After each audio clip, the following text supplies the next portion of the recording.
नमस्कार दोस्तों, सभी का स्वागत है आपके अपने प्लेटफॉर्म माइंड मैप पर। कैसे हो सब लोग? बढ़िया तैयारी कर रहे हो? अभी शांति से मेहनत करते रहो, चुपचाप, किसी को कोई जवाब नहीं देना है। आपका जब रिजल्ट आएगा पीडीएफ में, जब रोल नंबर छपेगा ना, तो 60,000 बच्चे हाईकोर्ट और ये अधीनस्थ बोर्ड की मान के चलो फोर्थ ग्रेड की आपके हाथ में सरकारी नौकरी होगी। आपकी जिंदगी से एक चिंता खत्म होने वाली है और आपका भाई आपके लिए हमेशा तैयार है। तो इसी कड़ी में आज मैं आपके लिए 70 क्वेश्चंस लेकर आया हूं। आप लोगों को पता है आपके सिलेबस के अंदर देखो 70 क्वेश्चंस तो जीके के हो गए, 70 प्लस हिंदी के 20 प्लस अंग्रेजी के 15 प्लस 15 गणित के, तो कितने हो गए? 90 और 30 120। तो 120 क्वेश्चंस में से जो आपका 70 नंबर का 70 क्वेश्चंस यानी 100 प्लस नंबर का जो जीके है, जिसके अंदर आपका राजस्थान इतिहास, कला, संस्कृति, भूगोल, करंट अफेयर्स, इंडिया और राजस्थान का, और राजस्थान और इंडिया की पॉलिटी और साइंस, सिलेबस के अकॉर्डिंग टू द पॉइंट मैं क्वेश्चन लेकर आया हूं। चलो स्टार्ट करते हैं। अपने इस चैनल को जितने साथी जुड़े हुए हैं सब्सक्राइब कर लो, क्योंकि अपन 1 साल से भी कम टाइम के अंदर होने वाले हैं 5 लाख। तो आप सबका प्यार मुझे चाहिए, तो अपने इस चैनल को कर दो, जितने साथी है वो सब्सक्राइब। और मैं आप लोगों के लिए हर सप्ताह 70 क्वेश्चंस की मैराथन लगाऊंगा। आप लोगों का क्या कहना है कमेंट बॉक्स में मुझे बता देना। आप लोग क्या सोचते हो कि सर ये जो 70 क्वेश्चन का जो मैटर होता है ना, इसकी आप हमें क्लास करवा दिया करो। 70 क्वेश्चन के अंदर आपके राजस्थान जीके भी है, करंट अफेयर्स भी है, साइंस भी है, कंप्यूटर भी है, पॉलिटी भी है। तो आप लोग अपने इस चैनल को सब्सक्राइब करो। मैं देखता हूं कि आज कितने बच्चे अपने इस चैनल को सब्सक्राइब करके 5 लाख की ओर हम बढ़ रहे हैं। तो मैं तो चाहता हूं कि आज इतना सपोर्ट करो कि आज ही 5 लाख हो जाए। चलो वो तो क्लास के बाद देखेंगे आप लोगों का प्यार कितना है। हर सप्ताह क्लास आएगी भाई। तुम लोगों की बात भी सुनूंगा मैं, क्या कहना चाहते हो? हाँ जी, 70 क्वेश्चंस ये हर बार 70 क्वेश्चंस हर बार लेके आऊंगा हर सप्ताह के अंदर। ठीक है, हर सप्ताह में लेने वाला हूं। तो आ जाओ, चल मेरी डोल की डमाक डम। पहला क्वेश्चन कल्चर से है। कल्चर के 10 है, हिस्ट्री के 10 है, 20 क्वेश्चन राजस्थान हिस्ट्री कल्चर के, 20 क्वेश्चन ज्योग्राफी के, तो 40 क्वेश्चन बैक टू बैक आएंगे। सबसे पहला है कि हमीरायण ग्रंथ किसने लिखा है? हमीरायण ग्रंथ है पद्मनाभ ने लिखा है। बहुत इंपॉर्टेंट क्वेश्चन है, सीधा सही आ जाता है। रणमल रो छंद है, वो किसने लिखा है? श्रीधर व्यास के द्वारा रणमल छंद लिखा गया है। और उसके बाद में जो आपका है अचलदास खींचीरी वचने का, ये तो बहुत इंपॉर्टेंट है, शिवदास गार्डन के द्वारा लिखा गया है। अचलदास खींची जो आपके गागरोन के शासक हुआ करते थे, मालवा के जो शासक के साथ में युद्ध हुआ था, राव जयसिर छंद है, तो ये बिट्टू सुजा के द्वारा लिखा गया है। तो ए ऑप्शन है इसके अंदर, ग्रंथ के अंदर। सिलेबस से एक सिंगल क्वेश्चन बाहर नहीं है, सारी चीज अकॉर्डिंग टू सिलेबस है। बस आप लोग अपने इस चैनल को सब्सक्राइब करके रखना, बैक टू बैक क्लासेस मिलेगी। देखो, मेवाड़ राजघराने के अंत्येष्टि स्थल, मेवाड़ राजघराने में किसी भी राजा महाराजा की अगर डेथ हो जाती थी ना, उन्हें उनका जो शमशान घाट बनाया गया था, जहां उनकी जो है उनको जलाया जाता था, उनका स्मारक बनता था, वो महासतिया कहलाता है। क्या कहलाता है? महासतिया। और महासतिया कहां पर है? उदयपुर के अंदर है। एक महासतियों का टीला भी है जो सभ्यता से संबंधित है। महासतिया टीला वो अलग है और ये अलग है। कागा की बात करें तो ये आपके जोधपुर के अंदर स्थित हो जाती है। गैटोर की बात करें तो आमेर के अंदर है, जयपुर राजघराने से संबंधित है। बड़ा बाग या बरबाग है तो ये आपके जैसलमेर के राजे महाराजाओं की क्या है? छतरियां, जहां पर उनका संस्कार किया जाता था। हाड़ी रानी की बावड़ी, ये इंपॉर्टेंट क्वेश्चन है, छतरियां हर बार एग्जाम में पूछी जाती है, बावड़ियां वगैरह। तो स्थापत्य कला से संबंधित है। एक तो सरड़ा बावड़ी, एक तो सरड़ा बावड़ी भी है, और एक आपकी हाड़ी रानी की बावड़ी है। ये टोडा राय सिंह के अंदर स्थित है। और टोडा की हम बात करें तो ये टोंक के अंदर है। टोडा राय सिंह कहां पर है? टोंक के अंदर है। एक कमेंट बॉक्स में बताना मुझे कि आपके जो हम बात करें पीपा जी की जो गुफा और एक पीपा की जो छतरी है, तो बताओ गुफा कहां पर है? तो गुफा भी यहीं पर है, टोडा राय सिंह टोंक के अंदर पीपा की गुफा है। पीपा की गुफा, 2 अक्षर की गुफा और 2 अक्षर का टोंक, याद रहेगा। ये क्वेश्चन बार बार एग्जाम में पूछा गया है। टोडा राय सिंह टोंक के अंदर क्या है? गुफा है। हाँ, छतरी तो गागरोन के अंदर है। चैनल को बिना सब्सक्राइब किया हुआ कोई भी बच्चा नहीं होना चाहिए। मेरा आशीर्वाद उसी बच्चे को मिलेगा जो मेरे से जुड़ा हुआ है। और मैं सिलेक्शन की गारंटी लेता हूं कि तुम्हें इतना पढ़ा दूंगा एग्जाम से पहले कि 60,000 बच्चे उनको मैं नौकरी दिलाने में अपनी पूरी ताकत झोंक दूंगा। बस थोड़ा सा तुम भी सपोर्ट कर दो, आगे आ जाओ। वह कौन सा चित्रकार है जिसका बीकानेर चित्र शैली से संबंधित नहीं है। हर एक राजे महाराजा के यहाँ पर चित्रकार होते थे मनोरंजन के लिए। सारे दिन तलवार चला चला के तो यूं युद्ध वगैरह थोड़ा सा मुश्किल हो जाए, लाइफ थोड़ी सी बोरिंग हो जाए, तो राजे महाराजाओं ने क्या किया, चित्रकारों को अपने यहाँ क्या दिया, संरक्षण दिया था, चित्रकारों को संरक्षण दिया। तो बीकानेर के अंदर जो संरक्षण दिया गया था उनमें हम बात करें कौन सा नहीं है, अली राजा है, हमीद है, अहमद है, जितने भी ये मुस्लिम कलाकार है ये आपके बीकानेर शैली से संबंधित हो जाते हैं, याद रखना इस बात को। लेकिन साहिब राम है वो आपके कहाँ का है, जयपुर का है, जयपुर का साहिब राम है। साहिब दीन पूछे तो वो आपके उदयपुर का है, साहिब दीन, साहिब दीन है वो मेवाड़ चित्र शैली का है, कहाँ का है, मेवाड़। और मेवाड़ की बात करें तो गुरुजी मेवाड़ में क्या आता है, रांची, ऊभी, राजसमंद, चित्तौड़गढ़, उदयपुर, भीलवाड़ा और आज के टाइम में एक सलूम्बर, यह 5 जो जिले हैं वो मेवाड़ के अंदर आते हैं, याद रखना मेरी बात को। जला, हाँ जला, जला तो आपका बारात जो जहां ठहरती है वहां महिलाएं डेरा देखने जाती हैं कि ए भाई चल के देख के आते हैं कि वहां पर कैसे कैसे जॉनी आया, जॉनी मतलब बाराती, मारवाड़ी में कहते जॉनी, तो कैसे कैसे जॉनी आया, फिर वो जॉनी की मजाक उड़ा देते हैं कि बाड़ा टेढ़ा आया, मारवाड़ी में कहते जो कि कोई के आंख का काना है, ये है, वो मजाक उड़ाते हैं, तो ये मारवाड़ में चलता रहता है, याद रखें।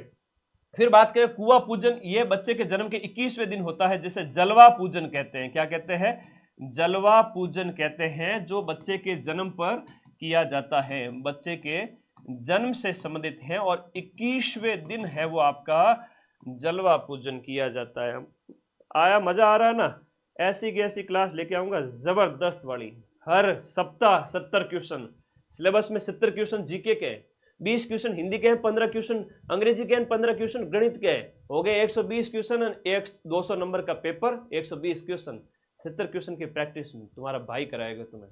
बस चैनल सब्सक्राइब किया होगा तो क्लास मिल जाएगी फ्री में, यूं ही बैठा के चैनल को सब्सक्राइब करने से गुरुजी को फायदा हो जाएगा। अरे मेरे भाई बहनों मुझे कोई फायदा नहीं होता है, मैंने ऐड बंद कर दिए, चाहूं तो महीने के 1 लाख 1.5 लाख रुपए तो यूट्यूब के ऐड से कमा सकता हूं, कितने लाख से 1.5 लाख रुपया यूट्यूब की ऐड से कमा सकता हूं।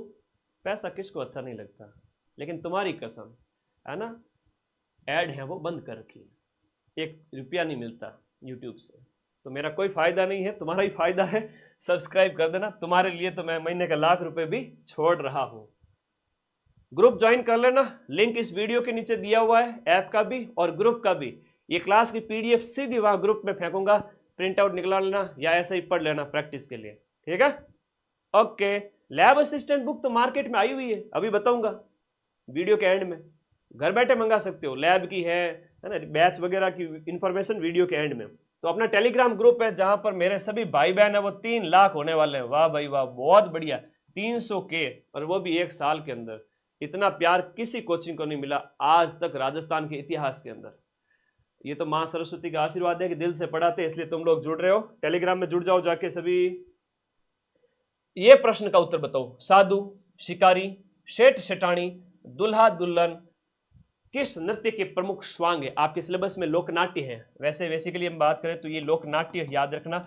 तो लोकनाट्य एक टॉपिक होता है, संगीत, जो हम कल्चर के अंदर बात करें, संगीत टॉपिक के अंदर क्या क्या पढ़ते हैं, देखो संगीत के अंदर लोक नृत्य भी पढ़ते हैं, क्या पढ़ते हैं, लोक नृत्य भी पढ़ते हैं, लोक नाट्य भी पढ़ते हैं, वाद्य यंत्र भी पढ़ते हैं और लोक गीत भी पढ़ते हैं, ये संगीत के अंदर आता है।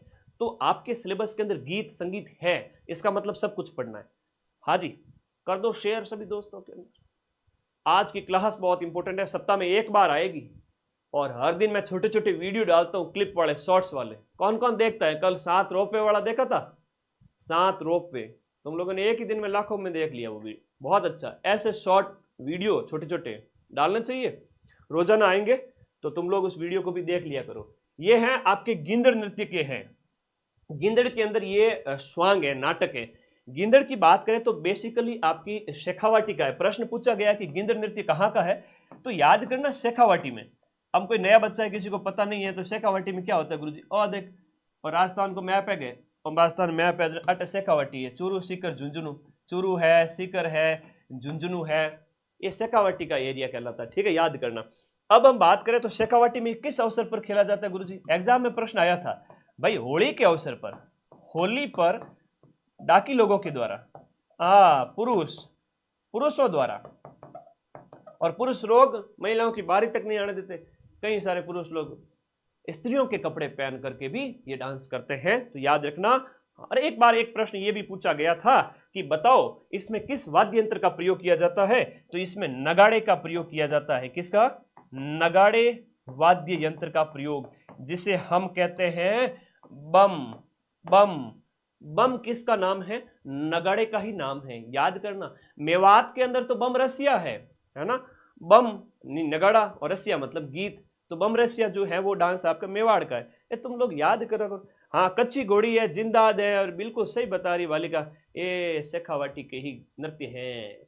हाँ जी, आगे बढ़े। नेक्स्ट देखो गोगा जी रो जन्म कटे हुए और पाबूजी रो कटे हुए और हड़बूजी फताजी रो कटे हुए, ए लोक देवता आर बारे में तारो प्रश्न बता लो। देखो, और गोगा जी महाराज का जो जन्म है, बोलो गोगा जी महाराज की जय। ददरेवा चूरू के अंदर आपका जन्म होता है।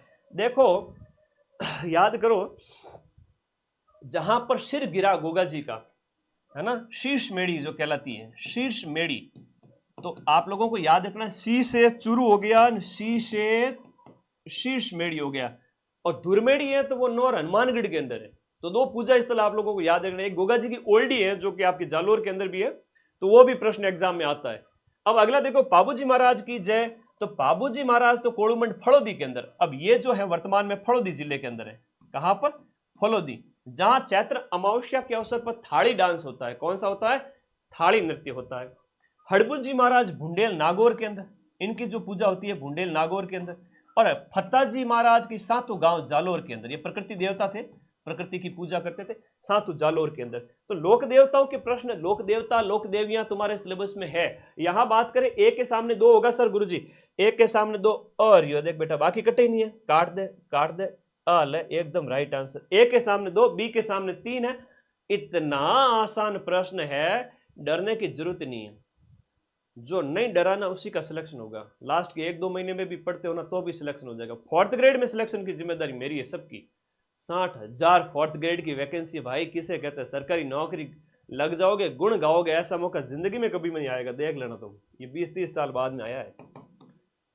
किसको मूल रूप से मांड महोत्सव, देखो मांड महोत्सव के रूप में जाना जाता है। मैं ही देखो थे कल्चर कैसी पढ़ रहे हो तुम लोग, कल्चर कैसी पढ़ रहे हो तुम लोग, लखनऊ के लाडे, कल्चर कैसी पढ़ रहे हो तुम लोगों की, कल्चर वगैरह कैसी क्या चल रही है, उसकी भी हम बात करेंगे। हाँ जी बता दो, एक 4th ग्रेड की किताब तो ले आए ना सभी? हाँ जी, 4th ग्रेड वाली ये किताब है ना, 94 60 97 14 50 पे व्हाट्सएप कर देना, घर बैठे किताब आ जाएगी। ठीक है, ये किताब पूरी गोट लेता है अगर कोई बच्चा, तो भी 4th ग्रेड निकलने के पूरे पूरे चांस हैं। गोट लो और 2-4 बार और रिवीजन कर लेना। तो हम बात कर रहे हैं मारवाड़ महोत्सव की। किसकी बात कर रहे हैं? सितंबर अक्टूबर के अंदर ये आयोजित होता है, आश्विन के महीने में। आश्विन के अंदर, सितंबर अक्टूबर के अंदर मेहरानगढ़ किला हो गया, मंडोर हो गया, उमेद पैलेस हो गया, यहाँ जोधपुर के अंदर इसका आयोजन किया जाता है। अब तुम लोग आंसर तो दो फटाफट, मैं देखो तो सही तुम लोगों की तैयारी कैसी है, फिर मुझे भी तो पता चले कि भाई तैयारी जबरदस्त है तुम लोगों की।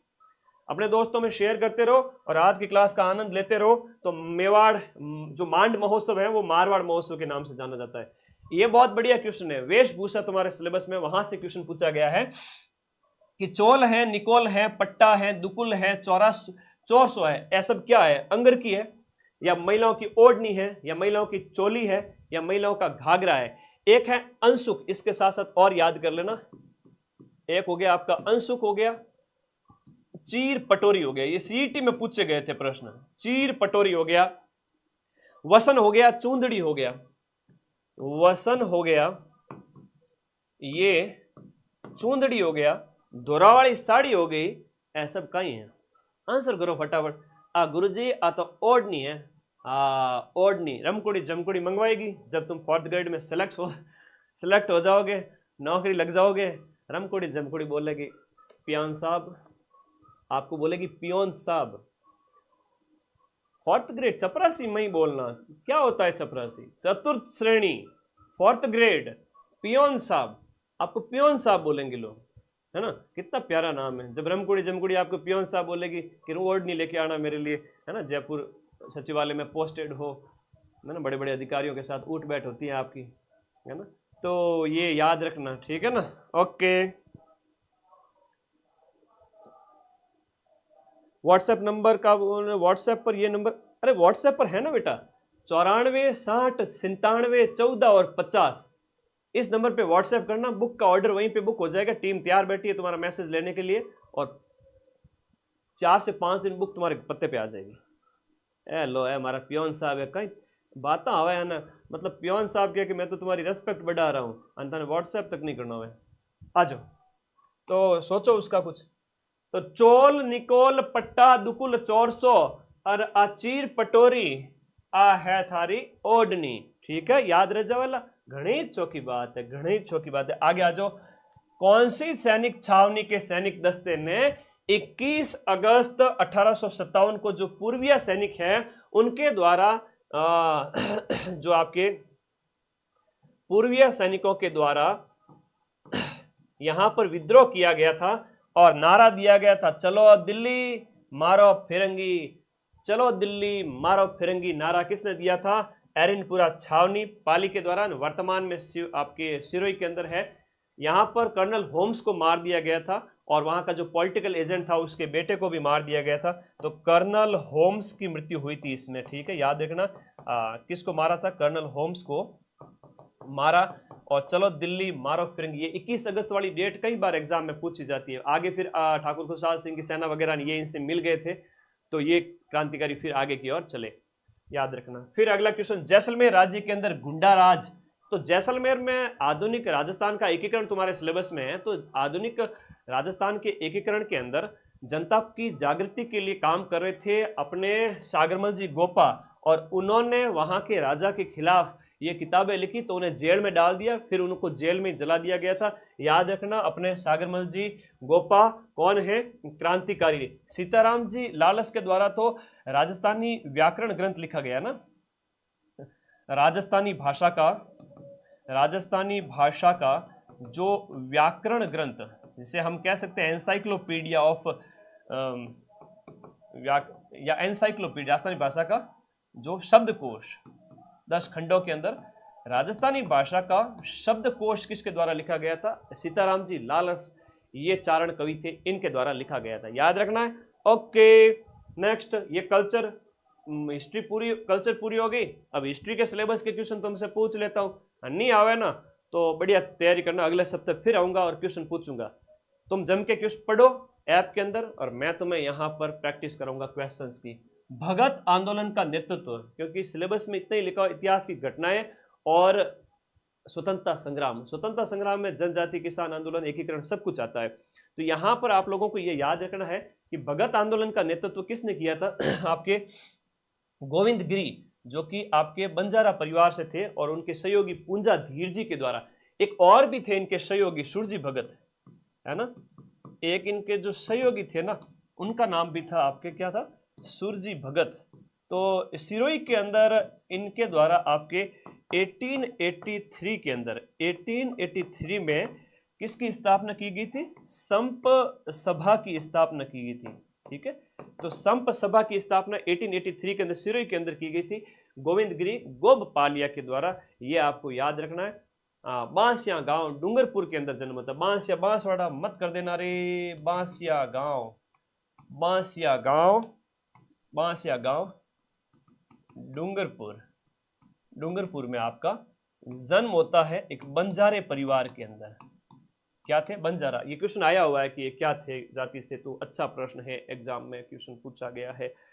हाई कोर्ट 4th ग्रेड का ऑनलाइन कोर्स चतुर्थ श्रेणी कर्मचारी के जस्ट पास में ऐप के अंदर अवेलेबल है। वीडियो के एंड में नोट्स और ऐप की सूचना दूंगा, तो आप थोड़ा सा क्या रखो, पेशेंस रखो, सब्र रखो, सारी चीजें बता रहा हूँ तो क्या करो। तो ये याद रखो, बिलों के अंदर जो है दक्षिण राजस्थान के अंदर जन जागृति का काम इन्होंने किया था। राजस्थान के अंदर राज प्रमुख का पद समाप्त कर दिया गया और राज्यपाल पद का सृजन कर लिया गया। कब? 1 नवंबर 1956 को। और नया पद जो है वो क्या बन गया था? राज्यपाल। और पहले राज्यपाल पद बना इसकी जगह, और फर्स्ट राज्यपाल अपने कौन थे? गुरुमुख निहाल सिंह। गुरुमुख निहाल सिंह ये हुआ करते थे, अपने फर्स्ट राज्यपाल बने थे। और 1 नवंबर 1956 को राजस्थान के अंदर राज प्रमुख नहीं रहा, अब राज प्रमुख की जगह राज्यपाल पद बन गया, ये आप लोगों को याद रखना है। 7वां संविधान संशोधन अधिनियम 1956, 7th कॉन्स्टिट्यूशनल अमेंडमेंट 1956, इसके तहत भारत के अंदर जितने भी हम बात करें ए, बी और सी श्रेणी के जो स्टेट हुआ करते थे, इनको कर दिया गया खत्म, और इसकी जगह आपके राज्य और यूनियन टेरिटरीज यानी केंद्र शासित प्रदेश की क्या की गई, व्यवस्था की गई थी कि अब राज्य रहेंगे और केंद्र शासित प्रदेश रहेंगे। ए, बी, सी कैटेगरी के जो स्टेट थे वो खत्म कर दिए गए। वर्तमान में 28 तो राज्य है और 8 यूनियन टेरिटरीज हैं इंडिया के अंदर। ओके, कितने नंबर लाके शेप इसको रहेगा। और रामचरण घणे लखनों को लाडो है कि गुरुजी मन नंबर बता दो, थे नंबर बता दो, उतना नंबर मैं ले आऊं बेटा। 65%, 125 से ऊपर ले आना। और तुम्हारी किस्मत अच्छी रही तो वैसे नॉर्मलाइजेशन नहीं होगा या न के बराबर होगा, क्योंकि पर्चा मिला हुआ है अधीनस्थ बोर्ड को 4th ग्रेड ये अपने पशु परिचय के अंदर 2-4 नंबर का नॉर्मलाइजेशन से डरना नहीं है, इसलिए जम के मेहनत करो। 130, 135 उसके ऊपर वालों का लगभग सबका सिलेक्शन हो जाएगा। इतने नंबर लाना बड़ा टेढ़ी खीर है, क्योंकि इतने सारे सब्जेक्ट है, नेगेटिव मार्किंग भी है। 130 प्लस लिया, बात करे गुरुजी सिलेक्शन करा, सिलेक्शन तो मैं करा दूं। चैनल को सब्सक्राइब करके रखो, मेरा गाइडेंस मिलता रहेगा। एक वीटी कृष्णमाचारी है, वो राजस्थान के एकीकरण के टाइम की बात हो रही है, आधुनिक राजस्थान का क्वेश्चन है। वो किस राज्य के दीवान हुआ करते थे? वीटी कृष्णमाचारी। एक जोधपुर राज्य के दीवान भी बहुत इंपॉर्टेंट है, याद रखिए। वीटी कृष्णमाचारी तो आपके जयपुर राज्य के दीवान थे, ये बेसिकली तमिलनाडु के थे, और यहाँ जयपुर राज्य के क्या हुआ करते थे? दीवान हुआ करते थे। CS वेंकटाचारी वो जोधपुर के दीवान हुआ करते थे। CS वेंकटाचारी ये जोधपुर राज्य के क्या हुआ करते थे? दीवान हुआ करते थे। और वीटी कृष्णमाचारी की बात करूं तो ये प्रारूप समिति के सदस्य भी बने थे। कब? किसके? भाई खैतान की जो मृत्यु है, खैतान जो सदस्य थे, खैतान की जो मृत्यु के बाद में प्रारूप समिति, जो 7 सदस्यीय प्रारूप समिति थी, भीमराव अंबेडकर की अध्यक्षता में प्रारूप समिति के सदस्य भी बने थे। कौन बने थे? वीटी कृष्णमाचारी। तो भारत का संविधान भी तुम्हारे सिलेबस में है, बच नहीं सकते तुम। आगे बढ़ो। किस रियासत में गोकुल भाई भट्ट ने प्रजामंडल आंदोलन का नेतृत्व किया? देखो, गोकुल भाई भट्ट जिन्हें कहते हैं राजस्थान का गांधी कहते हैं। क्या कहते हैं? राजस्थान का गांधी। तो राजस्थान के गांधी जी कौन? गोकुल भाई भट्ट। तो इनका जो जन्म स्थान था वो हाथल गांव था, और ये हाथल गांव कहां पड़ता है? सिरोही के अंदर। और सिरोही को बंबई प्रदेश में जब मिला दिया गया था, इन्होंने विरोध किया, तो फिर बाद में अंतिम चरण के अंदर राजस्थान में वापस शामिल किया गया। इनके द्वारा खूब आंदोलन किया गया, तो इनके द्वारा सिरोही प्रजामंडल का जो है नेतृत्व किया गया था। और सिरोही प्रजामंडल की बात करें तो सबसे पहले 1934 के अंदर ये बंबई में एक असफल प्रयास हुआ था सिरोही प्रजामंडल की स्थापना का, और बाद में 1939 के अंदर ये सिरोही प्रजामंडल जाकर के बना। तो ये आप लोगों को याद रखना है, गोकुल भाई भट्ट के नेतृत्व में 1939 में, और यहाँ असफल प्रयास हुआ था। गोकुल भाई भट्ट तो याद रहेगा नरे, सबको याद रहेगा। ओके, नेक्स्ट आगे बढ़ो। क्रांतिकारी रचना जिसका नाम है चेतावनी चुंगटिया। 1903 के अंदर मेवाड़ के महाराणा फतेह सिंह जी मुंह ऊपर करके निकल गए।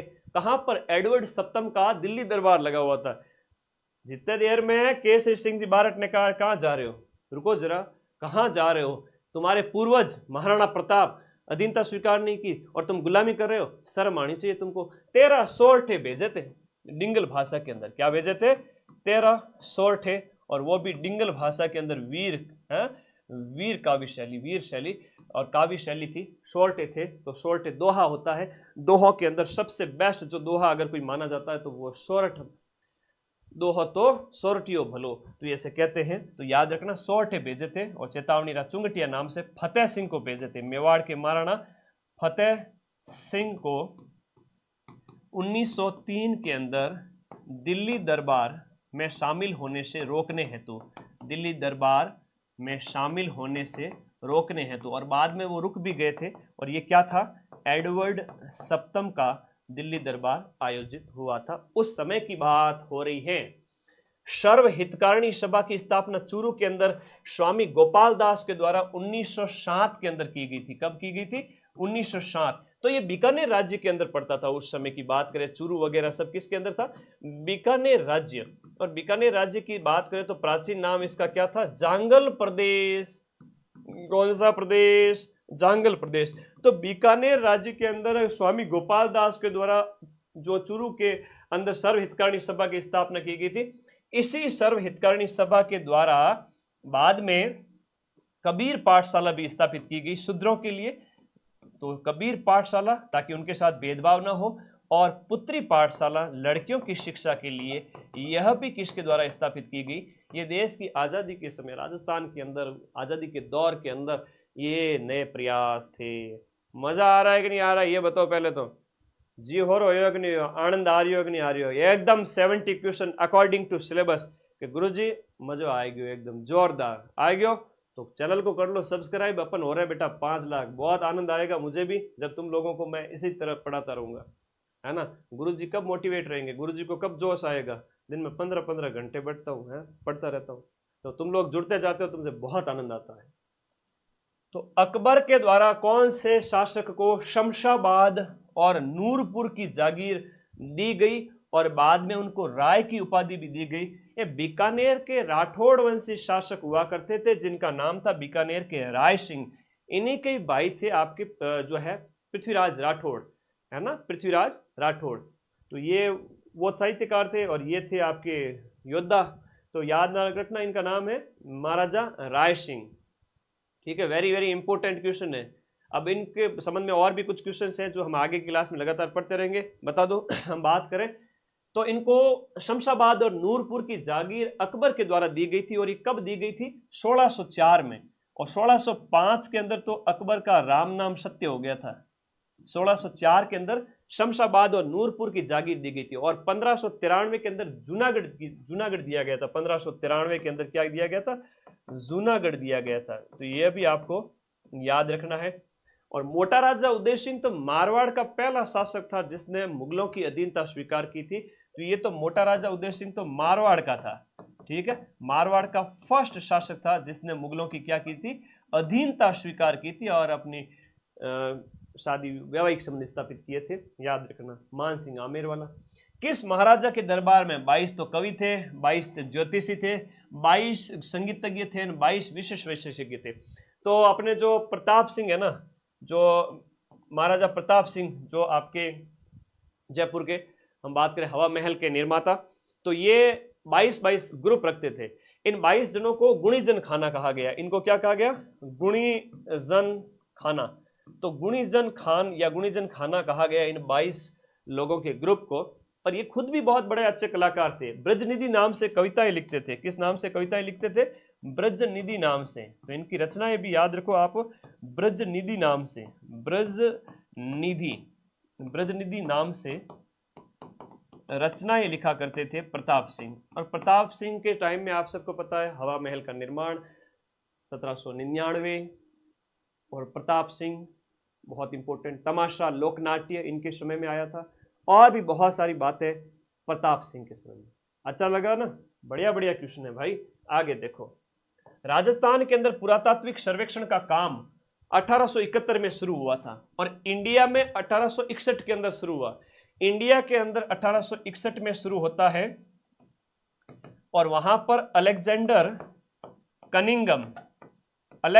कनिंगम को माना जाता है भारत के पुरातत्व सर्वेक्षण का जनक, पिता इंडिया में। लेकिन राजस्थान के पुरातत्व सर्वेक्षण का जनक किसे माना जाता है? कमेंट करके फटाफट बताओ। राजस्थान में पुरातत्व सर्वेक्षण का जनक, राजस्थान के अंदर पुरातत्व सर्वेक्षण का जनक माना जाता है एसीएल कार्लाइल को। एसीएल कार्लाइल ने सबसे पहले 1871 के अंदर दौसा के अंदर कुछ हड्डियां और अवशेष प्राप्त किए थे। दौसा के अंदर सबसे पहले इन्होंने खोज कार्य किया था, और ये क्वेश्चन अभी 2 महीने पहले पेपर के अंदर पूछा था कि किस जिले के अंदर इन्होंने वो खोज कार्य किया था। तो ये इंपॉर्टेंट क्वेश्चन है, एग्जाम में पूछा जाता है। वेरी वेरी इंपॉर्टेंट है ना, अभी जस्ट पूछा गया था, मोस्ट इंपॉर्टेंट। हाँ, यूं जबरदस्त वाले क्वेश्चन लेके आता हूँ। ये तो राजस्थान के अंदर पुरातत्व सर्वेक्षण के क्या है? पिता है एसीएल कार्लाइल। 10 साल बाद में, इंडिया के 10 साल बाद में राजस्थान के अंदर आपके पुरातत्व सर्वेक्षण की शुरुआत होती है। याद रहेगा। अब देखो, भीमलत जलप्रपात, भीमलत और एक प्रश्न आता भीमताल। तुम लोग कमेंट बॉक्स में बताओ मुझे कि गुरुजी ये भीमताल कहां पर है और भीम तालाब घट है भाई, बताओ। याद करो सभ्यता के दौर में जहां महाभारत काल के अंदर पांडव आए थे और कहते हैं कि भीम ने पांव रखा तालाब बन गया, किंवदंती चलती है सर, ठीक है, लेकिन भीमताल बना हुआ है और एक भीमलत है। अब तुम लोग कमेंट करोगे, ठीक है, बहुत बढ़िया। मांगली नदी है ना, उस मांगली नदी पर बना हुआ भीमलत। और ये जिला कौन सा है गुरुजी? अरे भाई जिलो तो है थारे बूंदी, बूंदी में मांगली नदी पर भीमलत है। गुरुजी मैं तो भीम से बूंदी यानी कि नुक्ति मांगली, भीम से बूंदी मांगली, बूंदी समझो, नुक्ति मारवाड़ी में कहजू है, यो मुट्ठी भर भर। कभी ब्याह शादी में गया है या मेरी तरह हो कि ब्याह शादी अटेंड नहीं करते हो लोगों की, तो बूंदी मतलब नुक्ति होती है, बूंदी मांग लिया करो, शर्म मत रखो। लेकिन जो भीमताल है ना वो कहाँ पर है बताओ? बहुत बढ़िया, बैराट की सभ्यता हम बात करें, ये आपके बैराट की सभ्यता से संबंधित है और ये आपके पांडवों से संबंधित है। आपके याद रखना कोटपुतली बहरोड जिला। आगे देखो मुकुंदरा की पहाड़ियां। जब मुकुंदरा की, देखो हिस्ट्री का क्वेश्चन खत्म हो गया, 10 क्वेश्चन कल्चर का करवाया, 10 क्वेश्चन आपके राजस्थान की हिस्ट्री के करवाए, अब 20 क्वेश्चन राजस्थान की ज्योग्राफी के आएंगे जो तुम्हारे सिलेबस में वो क्वेश्चन सारे के सारे। और यकीन मारो हर सप्ताह के अंदर मैं क्लास लेके आऊंगा और कभी कभी मेरी इच्छा होगी ना तो सप्ताह में 2-2 क्लास भी लेके आ सकता हूँ। तो तुम लोग तो बस जुड़े रहो, जबरदस्त क्लासें आने वाली हैं। तो देखो यहाँ बैराट की सभ्यता कोटपुतली बहरोड जिला कर देना नवीन 41 जिलों के हिसाब से। अब तुम मुझे ये बताओ कि जो मुकुंदरा की जो पहाड़ियां है ना ये कहाँ पर स्थित है? अब मुकुंदरा की पहाड़ियों की बात करें तो हाड़ौती पठार के अंदर, हाड़ौती पठार की बात करें तो यहाँ पर ये जो आपकी है मुकुंदरा की पहाड़ियां यहाँ पर है। और जिले आप भी साथ साथ में याद लिख दिया करो, वेरी इंपॉर्टेंट, कोटा और झालावाड़, ठीक है, ओके। हाँ जी, हाँ जी, हाँ जी, हाँ जी, ऐप के अंदर जबरदस्त क्लास चल रही है, बिल्कुल भी आप लोग डाटा ऑन रखें, नोटिफिकेशन ऑन रखें। आज 12 बजे के बाद में वापस में क्लासेस आपकी कंटिन्यू आएगी, नोटिफिकेशन आएगा, राजस्थान जीके की आएगी, लैब वाला बच्चों का आएगी, रीट की आएगी, सेकंड ग्रेड की आएगी, चतुर्श्रेणी सब की आएगी 12 बजे के बाद में। अभी मैं ऐप यूट्यूब पे क्लास ले रहा हूँ, फिर जाऊँगा ऐप के अंदर, पूरे 10-12 घंटे ऐप में ही पढ़ा रहा हूँ। तो हर रोज़ आ जाएगा करो टाइम पे, नोटिफिकेशन ऑन रखो। कोटा और झालावाड़ के अंदर, ये कहाँ पर है भाई? कोटा और झालावाड़। मेरा तो जीवन ही तुम लोगों को समर्पित है, पूरे दिन पढ़ाता रहता हूँ। जम के पढ़ो ऐप के अंदर पूरे साल, और यूट्यूब पे इतने क्वेश्चन करा दूंगा, इतने क्वेश्चन करा दूंगा, और शॉर्ट में ज़बरदस्त तैयारी हो जाएगी। केवल यूट्यूब से सिलेक्शन पॉसिबल नहीं है, तो ऐप के अंदर कोर्स को पढ़ो, बहुत ही नाम मात्र की फीस के अंदर कि बहुत हमारा खर्चा निकल जाए ऐप का, टीम का, स्टाफ का, उतनी फीस रहती है। तो हाड़ौती पठार के अंदर यहाँ मुकुंदरा की पहाड़ियाँ स्थित है। देखो एक ये बहुत प्यारा क्वेश्चन है, वेरी वेरी इंपॉर्टेंट क्वेश्चन है आपका, हाथी गुड़ा की नाल। एक तो हाथी दर्रा है, एक हाथी नाल भी है ना, एक तो आपका हाथी दर्रा भी है। हाथी नाल की बात करें तो ये कहाँ पर है, वेरी इंपॉर्टेंट है, हाथी नाल कहाँ है और हाथी गुड़ा की नाल कहाँ है, ये दो अलग अलग क्वेश्चन है, एग्जाम में पूछे जाते हैं। जैसे हाथी गुड़ा की नाल करें तो ये आपके पाली और राजसमंद के बीच में है, वैसे ये आपके कहाँ पर स्थित हो गया, ये राजसमंद के अंदर स्थित है, ये राजसमंद के अंदर है, और एक पतला रास्ता है जो आपको राजसमंद और पाली को जोड़ता है। लेकिन हाथी नाल की बात करें तो ये उदयपुर के अंदर स्थित है। कहाँ पर स्थित है? ये आपके उदयपुर के अंदर है हाथी नाल। ये अलग है और वो अलग है, उदयपुर को सिरोही से जोड़ता है, उदयपुर को सिरोही से जोड़ता है और उदयपुर में स्थित है, उदयपुर में स्थित है। बस ये आप लोगों को याद रखना है कि उदयपुर में स्थित है। हाथी नाल अलग है, गौरी के नंदा और मैथा ने सिवरू, ए दोनों भजन अलग अलग है, आने बेड़ा नहीं करना। हाथी नाल अलग है, हाथी गुड़ा की नाल अलग है, ठीक है, ओके, धन्यवाद। नेक्स्ट आगे बढ़ू, राजस्थान के कौन से भौतिक प्रदेश में आपके एंटीसॉल मृदा पाई जाती है? एंटीसॉल और एरिडीसॉल दोनों आपके यहीं पर पाई जाती है, पश्चिमी राजस्थान के अंदर। एरिडीसॉल भी आपके यहीं पर है, एंटीसॉल भी यहीं पर है। इंसेक्टिसॉल मैदानी प्रदेश के अंदर है, वर्टिसॉल हाड़ौती प्रदेश के अंदर है, ठीक है। एल्फिसॉल की बात करें दक्षिणी राजस्थान के अंदर है, बताया था पिछली क्लास के अंदर। राजस्थान के कौन से भाग में मिश्रित पतझड़ वन पाए जाते हैं? मिश्रित पतझड़ वन राजस्थान के अंदर कहाँ पाए जाते हैं? देखो very important question, very important. मिश्रित पतझड़ वन। मिश्रित पतझड़ वन है आपके उदयपुर, चित्तौड़, सिरोही, बूंदी, ये वाला जो इलाका है यहाँ पर मिश्रित पतझड़ वन। ऊंचाई के बारे में पूछे तो याद करना आपके 500 से लेकर के 800 मीटर का जो इलाका है, 500 से 800 मीटर ऊंचाई वाले जो एरिया है आपके मेवाड़ वाले हो गए, इधर सिरोही वाला हो गया, हाड़ौती में बूंदी वाला प्रदेश हो गया, तो वहां पर आपके क्या पाए जाते हैं, मिश्रित पतझड़ वन। राजस्थान की पहली वन नीति 2010 के अंदर आती है और नवीनतम अभी 2023 की वन नीति है। तो 2023 वाली भी याद रखना, 2023 वन नीति भी याद रखना, और इसके साथ साथ आपकी 2010 के अंदर राजस्थान की पहली फॉरेस्ट पॉलिसी आती है। अगला क्वेश्चन देखो मेरे भाई, निम्न में से राजस्थान के किन जिलों के अंदर उप आर्द्र जलवायु। देखो आर्द्र जलवायु की बात करें तो राजस्थान के अंदर आर्द्र जलवायु वगैरह तो कॉमन सी बात है कि भाई जहां बारिश होती है तो यहाँ पर आर्द्र जलवायु होगी। इससे थोड़ा आगे आएंगे तो उप आर्द्र जलवायु आ जाएगी। तो ये जो जयपुर वाला जो इलाका है ना, याद रखिएगा, इसमें ये जो जयपुर है, अजमेर है, अलवर है, टोंक है, जो मध्य वाला भाग है, यहाँ पर आपकी उप आर्द्र हो जाएगी। यहाँ पर आर्द्र होगी और यहाँ पर क्या होगी, उप आर्द्र। ये बहुत ज़्यादा ह्यूमिडिटी है इसमें थोड़ी कम है, और इधर आओगे तो पूरी ह्यूमिडिटी खत्म हो जाएगी, आर्द्रता रहेगी नहीं हवा के अंदर। निम्नलिखित में से कौन सी राजस्थान की सबसे बड़ी मीठे पानी की झील है। देखो राजस्थान की सबसे बड़ी मीठे पानी की झील जिला कौन सा है, कमेंट करके बता दो। ये है आपके जैसमंद के अंदर, और जैसमंद जो झील है वह अभी वर्तमान के अंदर 41 डिस्ट्रिक्ट के अकॉर्डिंग याद करना आपके सलुम्बर जिले के अंदर है। रे कहां पर है, सलुम्बर जिला, याद करना कौन सा जिला है, सलुम्बर जिला। आज की अपडेट है हाँ अपनी राजस्थान रामबाण, ये भी 94 60 97 14 50 पे व्हाट्सएप करके घर बैठे मंगा लो। इसमें अपडेट दिया हुआ अभी लेटेस्ट जो आर्द्र भूमियाँ थी ना, वो भी मैंने इसमें ऐड कर दी है। लो यार रामबाण मंगा दो, आर्द्र भूमियाँ भी ऐड कर दी। कल रोप पे बड़ा क्वेश्चन करवाया था यूट्यूब पे शॉर्ट्स में, तो वो भी है। अब इसमें क्वेश्चन भी है और शॉर्ट में थ्योरी भी है।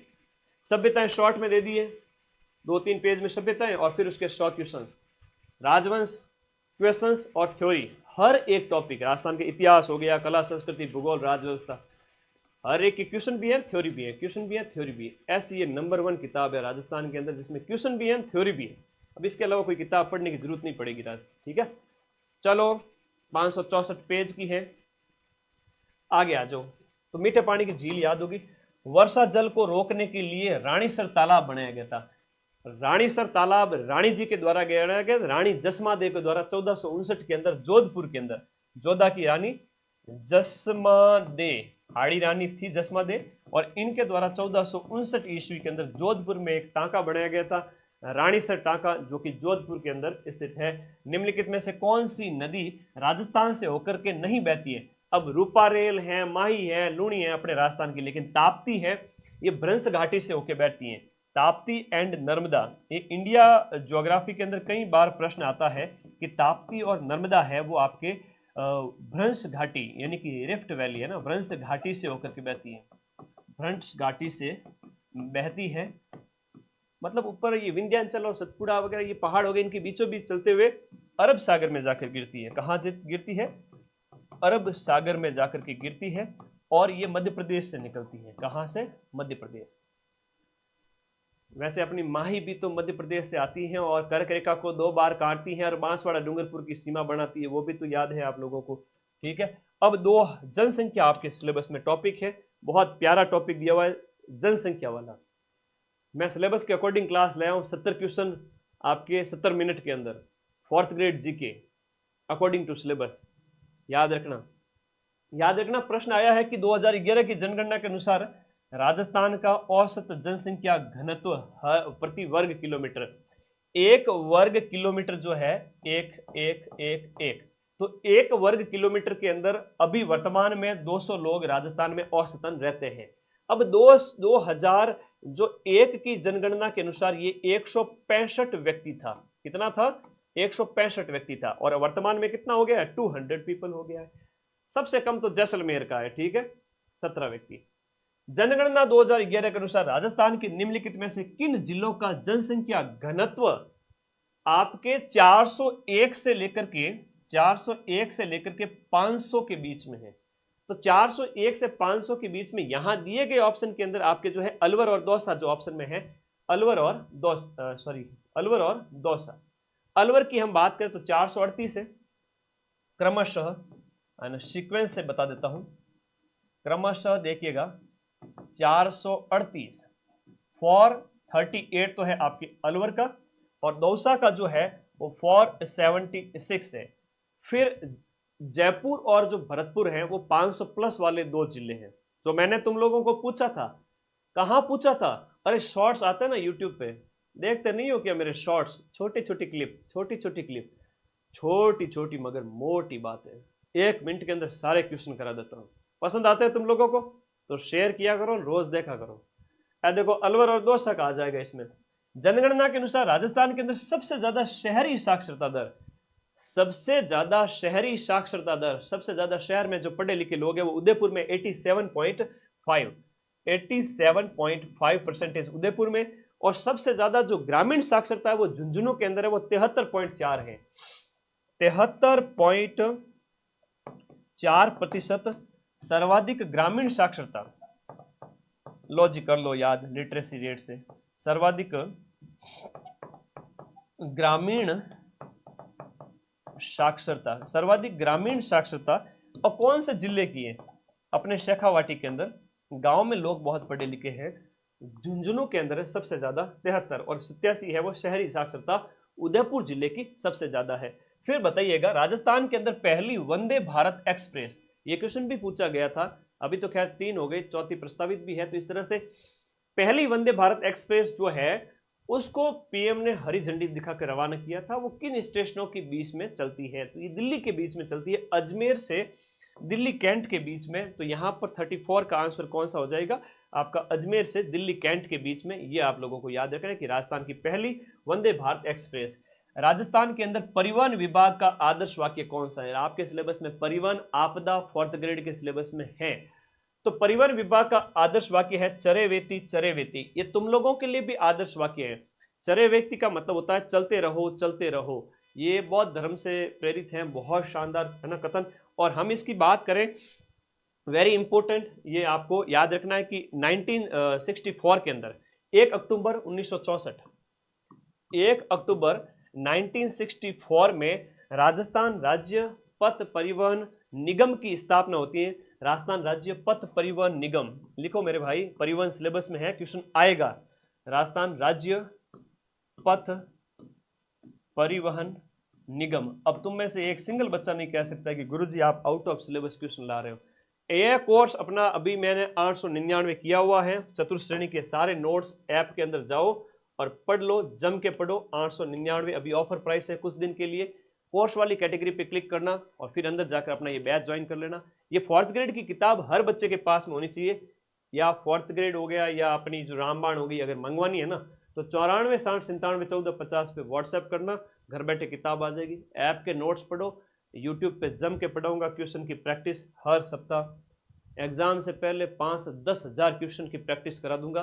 सिलेक्शन होना पड़ेगा, 130 नंबर से ज़्यादा नंबर हर एक लगभग पढ़ने वाला जो मेरे साथ चलेगा उसके आ जाएंगे। लगभग 1 लाख के आसपास मान लो पढ़ने वाले हैं, ज़्यादातर तो लखनऊ के लाडे हैं, फिर पढ़ते नहीं है। एग्जाम के टाइम में आएंगे 10-10 लाख, गुरुजी पढ़ा दो, उनकी फिर मैं कैसे हेल्प करूं। राजस्थान राज्य पर्यटन विकास निगम लिमिटेड, पर्यटन विकास निगम लिमिटेड जो ये संस्था है, इसकी स्थापना कब होती है। पर्यटन विकास निगम लिमिटेड अलग है, 79 में स्थापित होता है, और पथ परिवहन निगम है वो 64 के अंदर स्थापित होता है। ये आपको अलग अलग डाटा है, याद कर लेना, क्योंकि सिलेबस में परिवहन था तो मैंने कहा पर इसके ले जाता हूं क्वेश्चंस। कैलाश सांकला राजस्थान के प्रसिद्ध व्यक्तित्व से टॉपिक से क्वेश्चन लिया है। कैलाश सांकला आपके बाघ संरक्षण से संबंधित हैं, और 1972 में इनको इनका हेड भी बनाया गया था। पद्मश्री पुरस्कार से भी सम्मानित किया गया इनको। जोधपुर के निवासी हैं, है ना, जोधपुर के निवासी हैं, और इनको पद्मश्री भी मिला हुआ है। और 1972 में इस परियोजना के आप हेड भी बने थे, वेरी इंपॉर्टेंट है, और जोधपुर के हैं पद्मश्री आपके कैलाश सांकला। व्यक्तित्व का क्वेश्चन आता है, टाइगर मैन ऑफ इंडिया, है ना, क्या कहलाते हैं, टाइगर मैन ऑफ इंडिया। अब ये क्वेश्चन भी एग्जाम में पूछा गया, बताओ टाइगर मैन ऑफ इंडिया कौन है, तो कैलाश सांकला जी। अगला क्वेश्चन, महाराणा प्रताप खेल पुरस्कार, देखो महाराणा प्रताप जो खेल पुरस्कार है वो किन वर्षों के दौरान प्रारंभ किया गया था? सबसे पहले इसकी शुरुआत 82-83 के दौरान हुई थी। राजस्थान राज्य खेल परिषद के द्वारा यह दिया जाता है और वर्तमान में इसमें 5 लाख रुपए दिए जाते हैं राज्य खेल परिषद द्वारा। राज्य खेल परिषद द्वारा ये दिया जाता है और इसमें 5 लाख रुपए की राशि दी जाती है। ओके, गौरी देवी राजस्थान की कौन से लोक संगीत गायन से जुड़ी हुई हैं? राजस्थान के व्यक्तित्व सिलेबस में है, हम कह रहे हैं गौरी देवी की, और प्रश्न है इनसे संबंधित संगीत की बात कर रहा है। एक गौरी बाई का प्रश्न भी लाया हूं, गौरी देवी भी है। गौरी देवी मांड गायिका है जो कि आपकी पाली निवासी थी और बीकानेर महाराजा के दरबार में, गंगा सिंह के दरबार में गायन करती थी। ठीक है, जहां पर अल्लाह जिलाई बाई केसरिया बालम आओ नी पदारो मारे देश, उन्हीं के द्वारा सबसे ज्यादा बार गाया गया अल्लाह जिलाई बाई। वैसे पहली बार तो मांगी बाई ने गाया था, याद रखना है। ठीक है, अगला देखो यहाँ पर, ये तो मांड गायकी क्या है कि एक रजवाड़ी गायकी है, महफिल गायकी है, ये राज्य महाराजाओं के दरबार के अंदर, सामंतों के दरबार के अंदर। तो गौरी देवी वाला प्रश्न आता ही आता है, पाली की थी, बीकानेर दरबार में गायन करती थी। अब एक है वागड़ की मीरा। वागड़ प्रदेश के अंदर भगवान श्री कृष्ण की जो भक्ति की थी वो गौरी बाई ने की थी। बाई तो है कृष्ण भक्त, याद करना ये कौन थी? कृष्ण भक्त थी, भगवान श्री कृष्ण की भक्ति की थी। और यहाँ के जो डूंगरपुर के महाराजा है ना, ये कहाँ की थी? डूंगरपुर की थी। और यहाँ के महाराजा शिव सिंह के द्वारा, महाराजा नाम याद करना, शिव सिंह के द्वारा इनके लिए एक बड़ा सुंदर मंदिर बनाया गया था। कब? 1829 ईस्वी के अंदर। तो 1829 ईस्वी में गौरी बाई के लिए बाल मुकुंद मंदिर बनाया गया था। कौन सा मंदिर? बाल मुकुंद मंदिर। और ये बाल मुकुंद मंदिर का निर्माण शिव सिंह के द्वारा कराया गया था। भगवान श्री कृष्ण की भक्ति करने वाली गौरी बाई का नाम याद रखना। और गौरी देवी तो मांड गायिका, अल्लाह जिला बाई मांड गायिका। समझ लो इन तीनों में से एक क्वेश्चन तुम्हारे 17 सितंबर को जो पेपर होगा 4th ग्रेड का, उसमें छप गया है।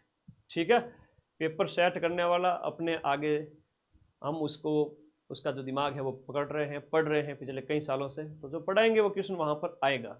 कि कई बच्चे तो थोड़ा सा क्या होता है कि परेशान हो जाते हैं, गुरुजी आप ऐसे ओपनली मत बोला करो, पेपर सेट करने वाला सुन लेगा। कितना ही सुनने दो, हम तो डिटेल में पढ़ाते बेटा, चारों तरफ से 360 डिग्री, क्वेश्चन बाहर जा ही नहीं सकता। उससे बाहर तो वो क्वेश्चन कहाँ से लाएंगे? अमेरिका से लाएंगे क्या? अब 40 क्वेश्चन तुमने देखा होगा, राजस्थान के इतिहास और कला संस्कृति के कंप्लीट होते हैं। अगले 10 question according to your syllabus. इसकी किताब के ऊपर लिखा हुआ है 70 क्वेश्चन के मैटर के अंदर कि हाँ जी, यह याद रखना यहाँ पर।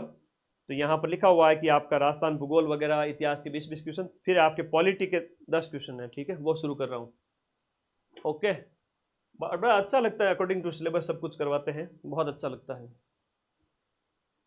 है। आजो इंडियन कॉन्स्टिट्यूशन यानी भारतीय संविधान और उसकी विशेषताएं, संविधान सभा, उससे संबंधित प्रश्न, मूल अधिकार, मूल नीति निर्देशक तत्व और कार्यपालिका, विधायिका, न्यायपालिका, ये इतना ही पढ़ना। इसके अलावा सिंगल क्वेश्चन बाहर नहीं आएगा। 5 क्वेश्चन में से 5 क्वेश्चन सही होंगे तुम्हारे। भारतीय संविधान के अंदर मौलिक कर्तव्यों का विचार लिया गया। भारतीय संविधान में मौलिक कर्तव्यों का विचार कहां से लिया गया? मूल कर्तव्य, फंडामेंटल ड्यूटीज, हमने सोवियत संघ या की बात करें, पहले का सोवियत संघ देश की आजादी के समय, और वर्तमान का कौन है? रशिया है। वर्तमान का कौन हो गया?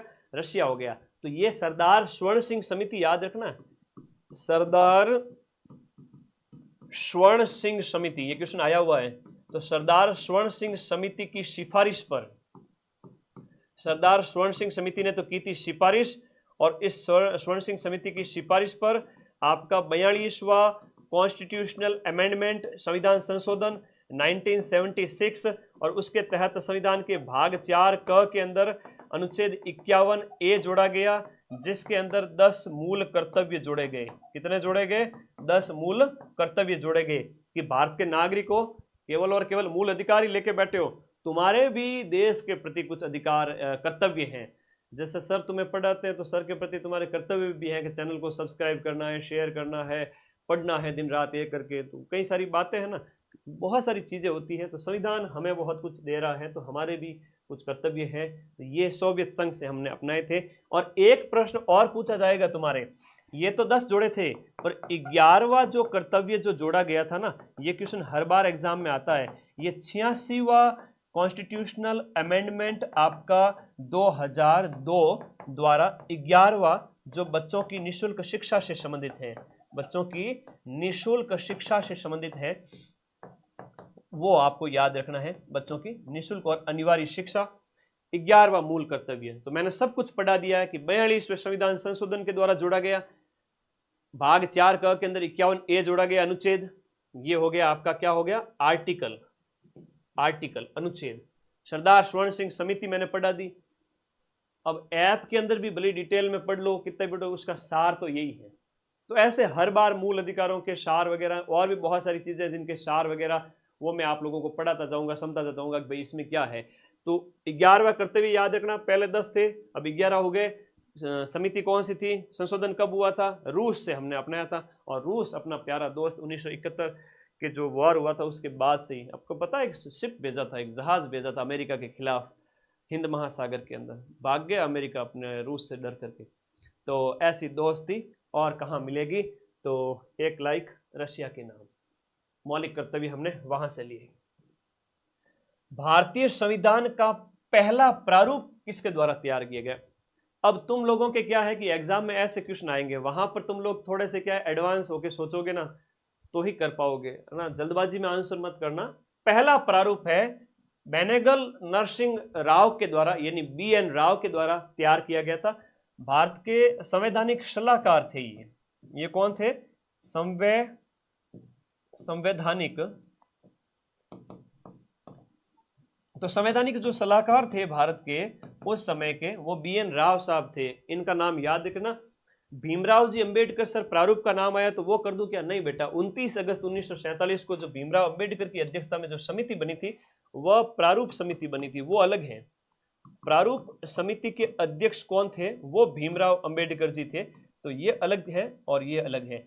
और इस प्रारूप समिति का जो गठन है वो 29 अगस्त को किया गया। ये क्वेश्चन भी एग्जाम में आया हुआ है कि 29 अगस्त 1947 को प्रारूप समिति का गठन किया गया था, जिसके अध्यक्ष है वो भीमराव अंबेडकर थे। लेकिन BN राव के द्वारा संविधान का पहला प्रारूप खाका तैयार किया गया था। ये क्वेश्चन बहुत इंपॉर्टेंट है। आगे बढ़ते हैं कि भारतीय संविधान को कब अपनाया गया या आपका अंगीकृत किया गया। अंगीकृत, अधिनियमित, ये भाषा मिलती है हमें संविधान के अंदर।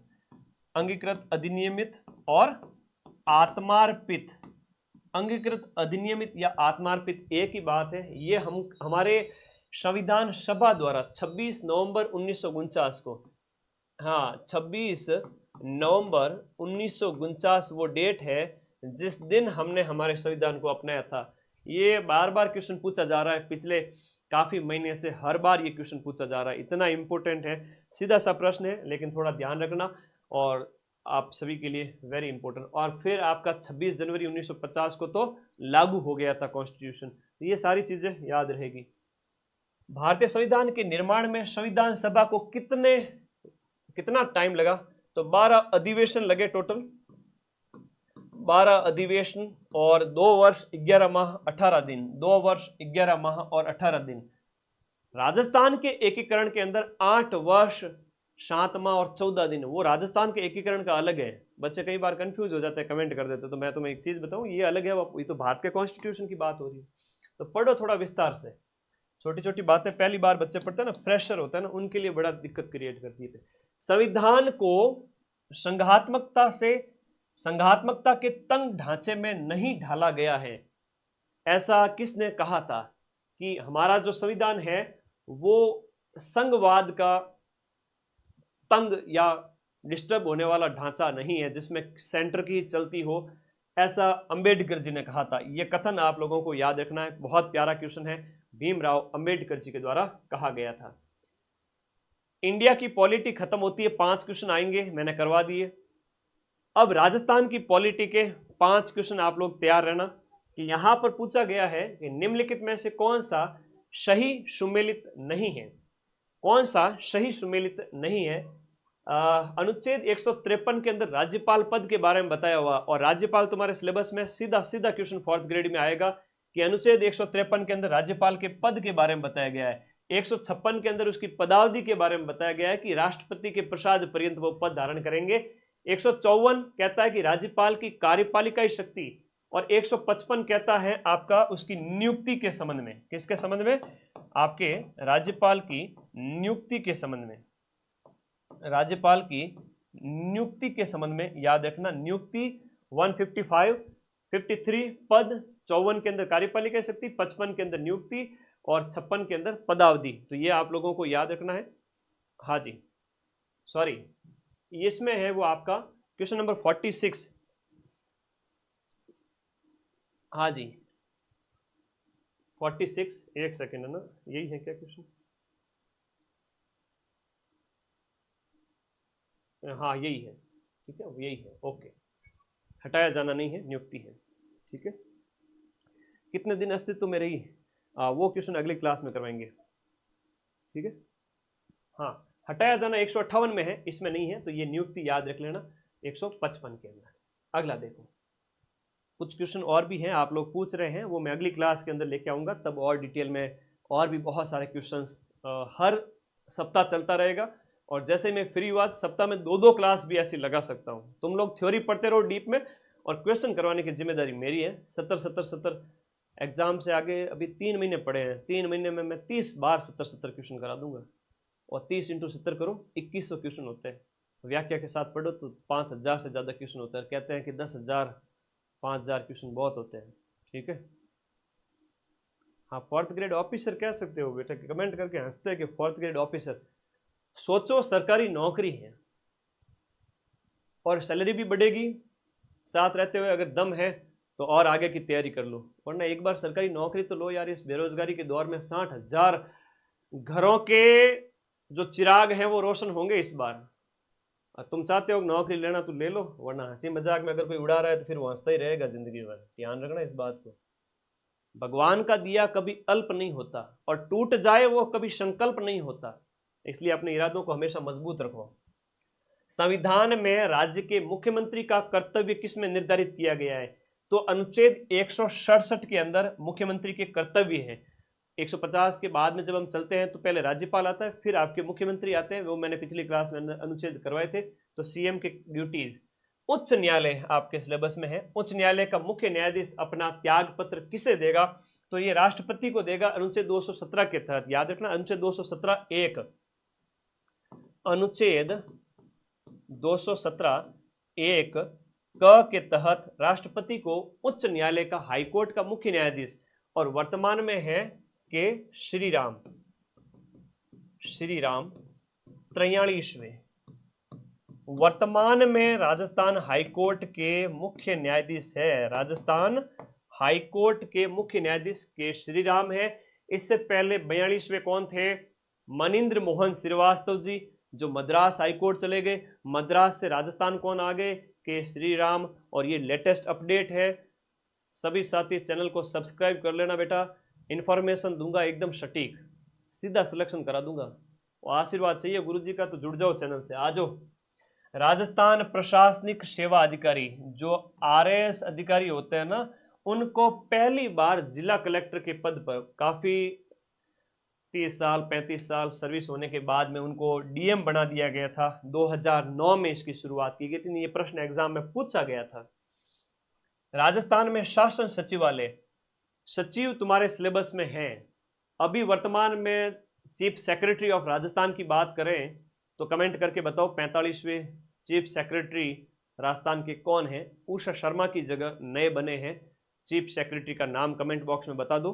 और यहां पर कह रहे हैं कि शासन सचिवालय की स्थापना है वो आपके कब होती है? शासन सचिवालय की स्थापना अप्रैल 1949 के अंदर शासन सचिवालय की स्थापना जयपुर। तो शासन सचिवालय अप्रैल 1949 के अंदर शासन सचिवालय की स्थापना होती है। वेरी इंपॉर्टेंट, याद रखना। वर्तमान सचिव के बारे में मैंने प्रश्न पूछा था। राजस्थान के देखिएगा, वर्तमान सचिव 45वें क्रम के हैं और इनका नाम क्या है? सुधांश पंत है। बहुत बढ़िया, आंसर आ रहे हैं सबके। कमेंट तो कर दो। सुधांशु पंत है बिल्कुल, सन्नू संजू करण पंत, पंत याद रहे गुरु जी माना, सुधांश पंत पूरा याद है, सुधांश पंत है। हाँ हाँ, 24 अप्रैल 1949 को इसकी स्थापना होती है और 45वें हैं अपने सुधांश पंत, सुधांश पंत, ये नाम याद रखना, ठीक है। वैसे मैं एक शॉर्ट्स अपलोड कर दूंगा जिसमें राजस्थान के जितने भी पदाधिकारी है ना वो सारे 10-15 एक मिनट के अंदर याद करा दूंगा। वही पूछे जाते हैं, चाहे वो आपके नेता हो, मंत्री हो, विभाग हो, या ये मुख्य चुनाव आयुक्त वगैरह है, सचिव वगैरह हो गया। ये 1 मिनट का एक शॉर्ट्स अपलोड करूंगा, उसको देख लेना। अब 40 क्वेश्चन राजस्थान जीके के हैं, 10 प्रश्नों के अंदर इंडिया की पॉलिटी 5 और 5 राजस्थान पॉलिटी। और अभी देखो 5 क्वेश्चन साइंस के अकॉर्डिंग टू योर सिलेबस। ये है मदन सर का फटका, एकदम से उठा के पटका सारे क्वेश्चंस को, और बैक टू बैक तुम्हारे लिए। पढ़ाई करो हंसते खेलते, मर मर के कभी पढ़ाई मत करना, ठीक है। मैं चाहूँ तो अपनी छवि एकदम सीरियस टीचर की तरह एकदम यूँ बना सकता हूँ, एकदम बोलना एकदम सीरियस तरीके से, लेकिन क्या मतलब है ऐसी छवि का है कि बच्चे ही बोर हो जाए। तो फन के साथ स्टडी करो बेटा, मैं तुम्हारा दोस्त बन के तुम्हें पढ़ाता हूँ, कोई एकदम ऐसे गुरुजी बन के नहीं पढ़ाता हूँ, है ना। गुरुजी तब बनेंगे 20 साल बाद में, जब हम 20-30 साल बाद बूढ़े हो जाएंगे तब, है ना। तो अभी तुम्हारा भाई, तुम्हारा दोस्त, एकदम तुम्हें आगे बढ़ाने वाला जो होता है ना मोटिवेटर, वैसे, ताकि तुम भी बढ़िया तरीके से पढ़ सको मेरे साथ। भौतिक परिवर्तन का एक उदाहरण है। भौतिक परिवर्तन के अंदर क्या होता है, वापस से चेंज हो जाता है। जैसे हवा में चांदी के बर्तन है वो काले पड़ गए, तो वापस से उसका वो क्या है, रासायनिक परिवर्तन हुआ उसके अंदर, इस वजह से काले हुए। मोमबत्ती का जलना, ये मैंने कल शॉर्ट्स में डाला था कि नहीं डाला था, और ये समझ लो तुम्हारे 4th ग्रेड के पेपर में छप गया। मोमबत्ती का पिघलना, ये किस प्रकार का उदाहरण है बताओ। ये पूछा गया था अभी रिसेंटली एग्जाम के अंदर, ये मोमबत्ती वाला तो बच्चों के पीछे ही पड़ा है हाथ धो के। तो मोमबत्ती का जलना तो ये आपका रासायनिक है, और ये जो मोमबत्ती पिघल जाए ना, तो जो मोम नीचे इकट्ठा हो जाए उसको आप वापस मोमबत्ती भी बना सकते हो। तो ये तो कैसा परिवर्तन है, वापस उस रूप में आ सकता है, इसलिए ये तो भौतिक परिवर्तन है। और इसकी अगर हम बात करें जलना, तो मोमबत्ती जो जल रही है वो रासायनिक परिवर्तन है। दूध से दही बन गया, दही से वापस दूध बना सकते हो क्या, ना गुरुजी, को नहीं बना सकते। तो वो है भौतिक, ये रासायनिक परिवर्तन है। ये है भौतिक परिवर्तन, जिसमें पानी में चीनी का घुलना। अब पानी में चीनी घुल गई तो उसको गर्म करो, पानी तो उड़ जाएगा, चीनी पीछे रह जाएगी, नमक पीछे रह जाएगा। वापस उस चीज को अगर आप प्राप्त कर सकते हो, वो किस प्रकार का परिवर्तन है। हाँ, इसमें दोनों प्रकार के परिवर्तन कौन ही है, बार बार एग्जाम में क्वेश्चन आएगा। एक पूछेंगे मोमबत्ती का जलना कैसा उदाहरण है, भौतिक परिवर्तन, रासायनिक परिवर्तन, या दोनों प्रकार के परिवर्तन। अब तुम लखनऊ के लाडो कह दोगे कि सर मोमबत्ती जलना एक रासायनिक, दोनों प्रकार के परिवर्तन है। यहां जलना पूछा गया है तो जलना एक रासायनिक परिवर्तन है, जलना क्या है, रासायनिक है। अभी ये 2 महीने पहले पेपर में पूछा गया था, और मैं वही पढ़ाता हूं जो सीधे पेपर में आते हैं, ठीक है। दुनिया भर की चीजें मैं नहीं पढ़ाता, और मैं अगर आज टीचर नहीं होता तो डॉक्टर होता कहीं बड़े हॉस्पिटल एम्स के अंदर, ठीक है ना। वो तो अच्छा हुआ कि पिताजी किसान थे, उतने पैसे थे नहीं कि मुझे साइंस बायो दिला नहीं पाए, ठीक है ना, वरना तो मैं आज एम्स दिल्ली के अंदर बड़ा डॉक्टर होता। तो तुम्हें कौन पढ़ा था फिर, ठीक है। तो ये तो माँ सरस्वती ने कहा कि बेटा तू साइंस मत ले, तू आर्ट्स ले ले और इधर आ जा।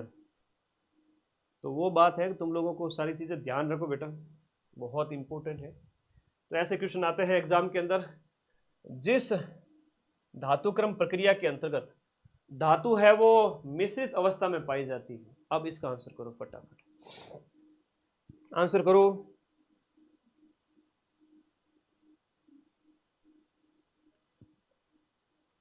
जिस धातुक्रम प्रक्रिया के अंतर्गत धातु मिश्रित अवस्था में पाई जाती है, ये मिश्रित अवस्था, इसमें प्रगलन, इसे प्रगलन कहेंगे, जिसमें उच्च ताप पर है वो आपके धातु प्राप्त की जाती है, उच्च ताप पर। तो ये आपको याद रखना, प्रगलन कहलाता है। आधुनिक आनुवंशिकता का जो है, आधुनिक आनुवंशिक विज्ञान का जनक है ग्रेगर जोहन मेंडल है, और आनुवंशिकता तुम्हारे सिलेबस के अंदर है भाई, ठीक है। अगला देखो, मनुष्य के शरीर के अंदर जो पसलियां होती है, ये जो आपको पसलियां दिख रही है, कहते हैं ना हड्डी पसली, ये कर दूंगा। पसलियां जो है आपके सीने की जो पसलियां हैं वो 12 जोड़ी होती हैं।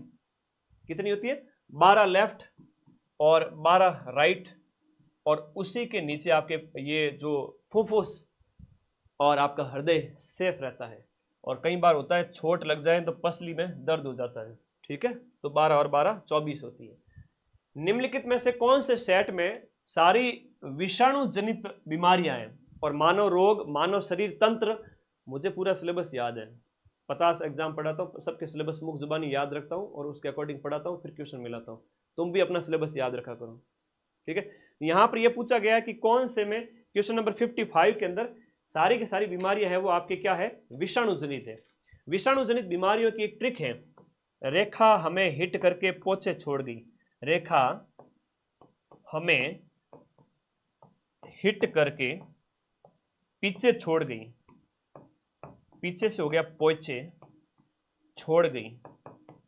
अब ये मैं करवा रहा हूं, याद कर लेना, ये विषाणु जनित बीमारियों की ट्रिक है।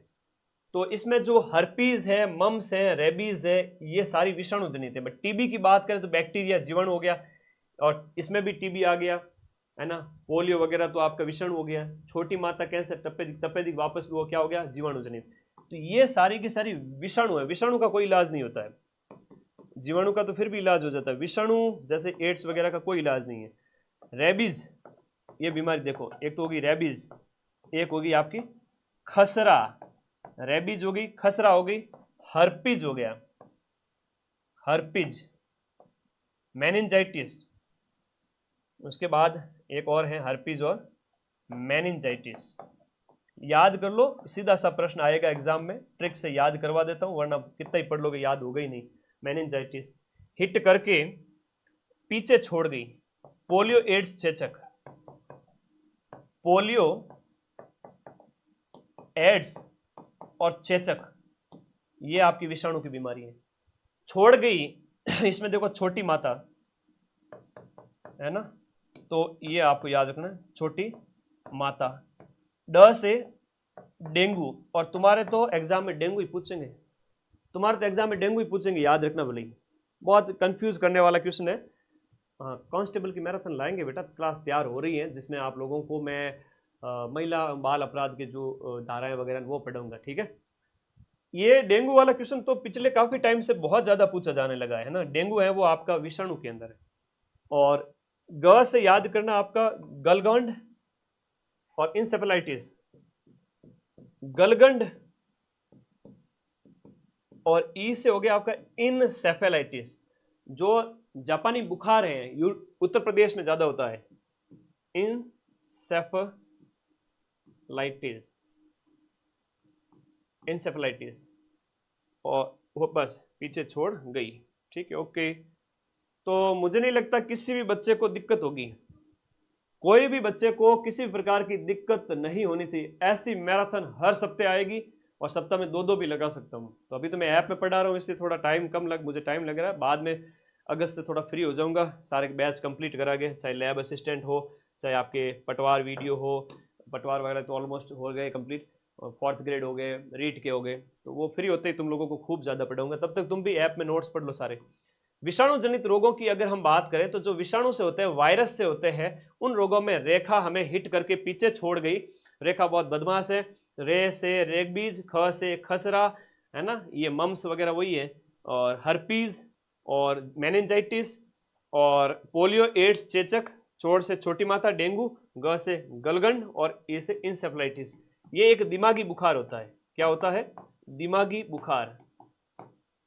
यूं ही नहीं कहा मैंने, अगर हम तुम्हें ना पढ़ा रहे होते तो एम्स में बड़े डॉक्टर होते बेटा। बायो में बड़ी रुचि थी, पिताजी के पास पैसे नहीं थे, इसलिए सपने पूरे नहीं कर पाए थे। कोई मलाल नहीं है, आज उससे आगे बढ़ गए। तो कई सारी चीज़ें होती है। वो सोचा है कि एक जिन बच्चों के पास वो मार्केट के अंदर जाके 10-10, 20-20 हज़ार की फीस नहीं भर सकते, ऑफलाइन रूम लेके रहेंगे तो 40-50 हज़ार का और खर्चा आ जाएगा, साल भर में 50-60-70 हज़ार का उनके एक्स्ट्रा खर्चा आ जाएगा। तो मैंने कहा क्यों ना 1,000 के अंदर अंदर घर बैठे ही एजुकेशन दे दी जाए। तो इसलिए तुम्हारे जो अफोर्डेबल एजुकेशन है वो माइंड मैप ऐप के थ्रू दे रहा हूँ आज लाखों बच्चों को। ये तुम्हारे प्यार की वजह से पॉसिबल हुआ, बाकी मेरी तो क्या ही बिसात है, माँ सरस्वती का आशीर्वाद है। तो चलो बच्चों, प्रोग्राम कंप्यूटर के 5 क्वेश्चन साइंस के करवा दिए। अब 5 क्वेश्चन आपके कंप्यूटर के पढ़ाऊंगा। कंप्यूटर में जो जो सिलेबस में सॉफ्टवेयर वगैरह MS एक्सेल, MS ऑफिस वगैरह, ऑपरेटिंग सिस्टम वगैरह जो सिलेबस में उसके सिंपल क्वेश्चन है, इसमें कोई रॉकेट साइंस नहीं है, दिमाग लगाना, आराम से इसको पहचान पाओगे। 56वां क्वेश्चन कंप्यूटर का है, यहाँ से कंप्यूटर स्टार्ट हो रहा है, 5 क्वेश्चन आएंगे तुम्हारे पेपर में। प्रोग्राम या इलेक्ट्रॉनिक निर्देश का जो सेट होता है ना, प्रोग्राम क्या है, इलेक्ट्रॉनिक जो निर्देश होते हैं उनका एक सेट है जो कंप्यूटर को यह बताता है कि उसे क्या करना है। This is called software.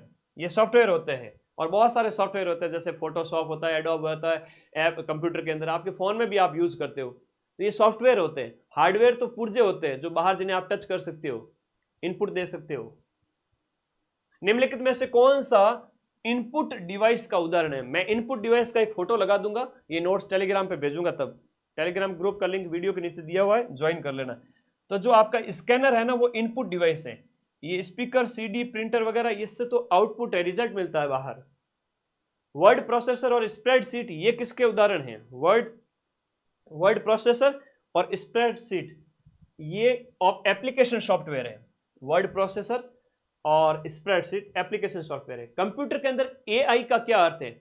अब एक प्रश्न अभी आपके पूछा जाएगा, एआई के पापा की हाल ही में निधन हो गया है, आर्टिफिशियल इंटेलिजेंस के जनक का हाल ही में निधन हो गया, उनका नाम बता दो। आर्टिफिशियल इंटेलिजेंस, जॉन मैकॉर्थी, जिनका हाल ही में निधन हुआ है पिछले ही साल, याद करना, जॉन मैकॉर्थी। ये पुरानी किसी भी किताबों में मिलेगा नहीं। माइंड मैप बैच को, इस यूट्यूब को सब्सक्राइब करके रखोगे ना, तो ऐसे सारी चीजें मिल जाएगी। तो ये जनक है किसके? आपके एआई। आपको पता है आज के टाइम में एआई से क्या कुछ पॉसिबल नहीं है, सब कुछ पॉसिबल हो रहा है। आर्टिफिशियल इंटेलिजेंस, जिसे कृत्रिम बुद्धिमत्ता कहते हैं। ठीक है मेरे भाई। क्वेश्चन नंबर जो 60 है, कंप्यूटर का लास्ट क्वेश्चन है, उसके बाद तुम्हारा भाई आगे ले चलेगा तुमको। ठीक है, और किस तरफ लेके चलूंगा? मैं लेके चलूंगा तुम लोगों को करंट अफेयर्स, नेशनल और राजस्थान करंट अफेयर्स की ओर। तैयार हो तुम सब साथी इसके बाद में? तो आ जाओ फिर, आ जाओ आ जाओ आ जाओ आ जाओ। माइक्रोसॉफ्ट एक्सेल की कंप्यूटर फाइल को किस प्रकार नाम दिया जाता है? .xlx, XLS। तो 5 क्वेश्चन कंप्यूटर के खत्म होते हैं। अगले 10 क्वेश्चन तुम्हारा पेपर हूबहू ऐसा ही आएगा। 70 क्वेश्चन 120 में से जीके के इस पैटर्न के अकॉर्डिंग ही आएंगे। 10 क्वेश्चन करंट अफेयर्स के रहेंगे, जिसमें नेशनल और इंटरनेशनल होंगे। नेशनल के 5 चलो आओ पढ़ा देता हूं, फिर राजस्थान के 5। 40 क्वेश्चन राजस्थान हिस्ट्री कल्चर के फिक्स हैं। 5 क्वेश्चन इंडिया पॉलिटी के, 5 क्वेश्चन राजस्थान पॉलिटी के, 50 क्वेश्चन हो गए। 5 क्वेश्चन कंप्यूटर के, 5 क्वेश्चन साइंस के, 60 क्वेश्चन, और 10 क्वेश्चन करंट के। ये एग्जाम का पेपर जो है ना, उसके अकॉर्डिंग मैं पेपर ला रहा हूं तुम्हारे, हर सप्ताह लेके आऊंगा। प्रदेश का दूसरा हैंगिंग ब्रिज है वो, राजस्थान करंट के 5 क्वेश्चन बता रहा हूं कि दूसरा हैंगिंग ब्रिज है वो आपके कहां पर बनाया जा रहा है? तो बांसवाड़ा डूंगरपुर में बनाया जा रहा है दूसरा हैंगिंग ब्रिज। और पहले की अगर बात करें तो फर्स्ट है वो आपके चंबल नदी पर, और वो आपके कोटा में बनाया गया है। कहां पर? पहला है वो आपके कोटा के अंदर बनाया गया है। अगला क्वेश्चन, देश का पहला sickle cell wellness hub, sickle cell cancer का, ब्लड कैंसर उसका वो जो कारण बनता है, सिकल सेल वेलनेस हब है वो राजस्थान के अंदर कहां पर बनेगा? उदयपुर के अंदर सिकल सेल वेलनेस हब बनेगा। राजस्थान सरकार के द्वारा लाडो प्रोत्साहन योजना, अब लाडो प्रोत्साहन योजना के अंदर राशि है वो 1.5 लाख रुपए है, लेकिन अभी इसकी किस्तों में परिवर्तन किया गया है। वो सारी किस्तें मैं लिख करके टेलीग्राम में अपलोड कर दूंगा। अभी 2 क्वेश्चन अपडेट करूंगा, किस्तें और एक कंप्यूटर की इनपुट डिवाइसेस। राजस्थान के अंदर लहसुन उत्कृष्टता केंद्र है वो आपके, लहसुन को बाहर रखो रे, बास मारता है थोड़ा, लहसुन 12 के अंदर है। लहसुन उत्कृष्टता केंद्र कहाँ है? 12 के अंदर है। और हाल ही के अंदर सलुम्बर घाटोल जो क्षेत्र है राजस्थान का, वो किसके भंडारण के लिए हाल ही के अंदर चर्चा में रहा? सलुम्बर घाटोल क्षेत्र है वो गोल्ड के भंडार के लिए। कहां पर? गोल्ड के भंडार के लिए, वेरी इंपॉर्टेंट है सलुम्बर घाटोल। कहां पर? गोल्ड के भंडार के लिए। सलुम्बर घाटोल बांसवाड़ा, और ये सलुम्बर जो है जिला है उसकी सीमा आप कह सकते हो। भारत का पहला, ये इंडिया करंट स्टार्ट हो रहा है, 5 राजस्थान करंट के क्वेश्चन आएंगे। मेरी अभी मैं 4th ग्रेड की अदर एग्जाम की 6 महीने का करंट अफेयर्स, 5 महीने का करंट अफेयर्स यूट्यूब पे 500 क्वेश्चन कराता हूँ, वो क्लास देख लिया करो, करंट अफेयर्स तैयार हो जाएगा। अभी 5-7 दिन बाद में वो क्लास लगा दूंगा। ठीक है, ओके। भारत का पहला vertical bifacial solar plant, vertical bifacial दोनों साइड, भारत का पहला वर्टिकल बाइफेशियल सोलर प्लांट है वो आपके कौन से जिले के अंदर स्थापित किया गया है? जिला का मतलब कौन सा स्टेट या यूनियन टेरिटरीज? तो आपके नई दिल्ली के अंदर स्थापित किया गया है vertical bifacial solar plant. Bharat का पहला व्हाइट टाइगर ब्रीडिंग सेंटर कौन से जिले के द्वारा, कौन से जिले में स्थापित किया गया? वैसे टाइगर स्टेट किसको कहते हैं? टाइगर स्टेट अपने मध्य प्रदेश को कहते हैं, और यहीं पर सफेद बाघ का जो प्रजनन केंद्र है वो स्थापित किया गया है। टाइगर स्टेट कहलाता है मध्य प्रदेश, क्योंकि सबसे ज्यादा जो टाइगर है वो आपके कहां पर है? मध्य प्रदेश के अंदर है। तो टाइगर स्टेट अपना मध्य प्रदेश है, वहां पर इस सफेद बाघ का प्रजनन केंद्र बनाया गया है। भारत के नए मुख्य चुनाव आयुक्त कौन बने? ज्ञानेश कुमार भारत के नए मुख्य चुनाव आयुक्त, यानी कि जो नए मुख्य चुनाव आयुक्त बन गए ज्ञानेश कुमार। याद रखना ज्ञानेश कुमार 26वें क्रम के है ना, बिल्कुल सही है, 26वें क्रम के बने हैं। राजीव कुमार की जगह ज्ञानेश कुमार बने हैं। तो ये पूर्व में ये थे, और अभी इंडिया के जो चीफ इलेक्शन कमिश्नर जो है CEC है वो कौन है? ज्ञानेश कुमार। ऐसे पदाधिकारियों के नाम याद करो, एग्जाम में क्वेश्चन आते हैं। चलो एक बार जाते जाते शेयर कर दो सभी साथी। हम बात कर रहे हैं इसरो के नए अध्यक्ष जिसका नाम है V नारायण। इनको किसकी जगह पर बनाया गया है? तो देखो S सोमनाथ थे पहले, S सोमनाथ की जगह V नारायण अभी 2-3 महीने पहले ही बने हैं। नया क्वेश्चन है राजस्थान के पदाधिकारियों के संबंध में, याद कर लेना। Last and final question, 70 question according to your syllabus.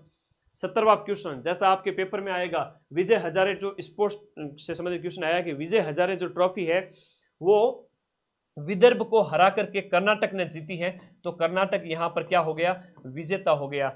और मेरे दोस्तों सारे बैच रीट लेवल 1 के, लेवल 1 का हो गया, लेवल 2 SST हो गया, हिंदी हो गया, संस्कृत हो गया, साइंस मैथ हो गया या इंग्लिश हो गया, सारे बैच रीट वाले आप ज्वाइन करो। रोजाना मेरी क्लास आ रही है।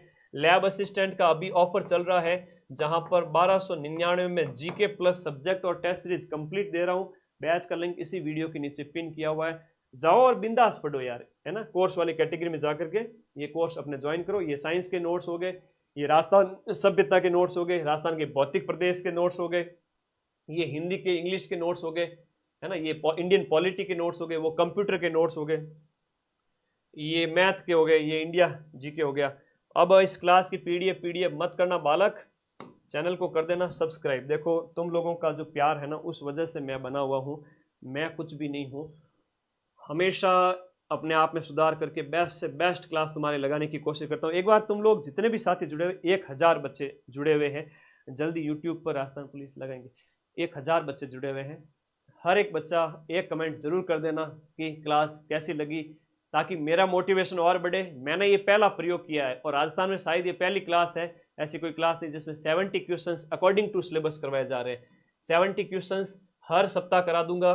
तुम लोगों का प्यार इसी तरह बना रहा, अपन हो रहे हैं 5 लाख। बहुत खुशी हो रही है कि एक साल के अंदर हमने ये टारगेट मिलकर अचीव किया है।